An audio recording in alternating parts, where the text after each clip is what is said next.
حسبي الله ونعم الوكيل. غير ايش نعمل الموقف، ايش نعمل الأجر، ايش نعمل الخير. هذا نهاية الخير.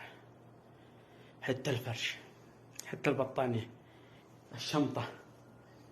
عاد كان معي 2 تلفونات مروحهم من اليمن، وكم هدايا أنا كنت بروح بالشهرين هذه. واللي عملنا معاه ضيف واكرمنه واكلنه وشربنه، هذا هو مصير.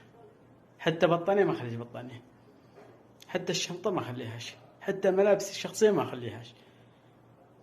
حسبي الله ونعم الوكيل. فين يروح الواحد؟ فين نروح؟ أنا مروح الحين من الدوام. فجاء زملائي قالوا لي، فجأة شافني بالمحل قالوا فكرناك مشيت. قالوا ما وش معك لا شنطة ولا معك شيء. يا أخي خلي لي حتى بطانية، خلي لي أي حاجة استر نفسي فيها. هذا جزاء من يفعل معروف.